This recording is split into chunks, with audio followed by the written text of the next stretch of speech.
یک چند روز پیش گروه از مهاجران تاجیک در شبکه‌های اجتماعی نواری نشر کردند که در آن از درماندنشان در فرودگاه ژوکووسکی مسکو شکایت میکنند. با گفته آنها مقامات روسیه باید آنها را از کشور اخراج نمایند، اما اجازت نمیدهند که خود مهاجران با پول شخصی بلیط گرفته به وطن برگردند. تا حال معلوم نیست که آنها به تاجیکستان برگشتند یا نه.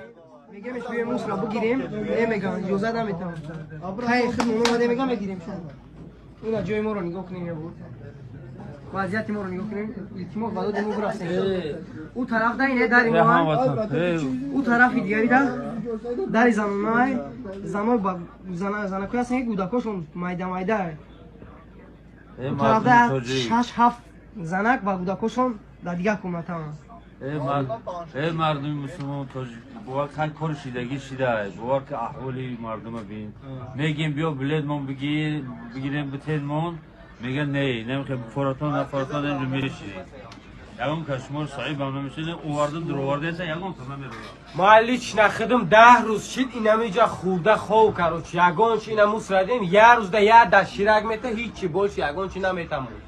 خیلی کار شیدگی شید من آدم دیلکسال اومده خواه دیلکسال با پلی خمونم برین من بیا بوار که احوالا بین این هم مش در بی کمپین اورال اجازه نمیتن که ما خودمون بلیط بگیریم اقلا بریم اینجا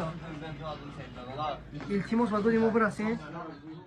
در سالهای آخر آزار و اذیت و پایمال کردن حقوق مهاجران تاجیک در روسیه زیاد شده است. بسیاری از مهاجران تاجیک میگویند که حکومت تاجیکستان از آنها حمایت نمیکند و برای بهتر کردن وضع چاره‌های جدی نمیگیرد. در پاسخ به چنین گفته‌های مهاجران، مقامات تاجیکستان اظهار داشتند که برای حمایت حقوق شهروندانشان از راه‌های دیپلماتی استفاده می‌برند، اما تا حال این کوشش‌ها نتیجه ندادند.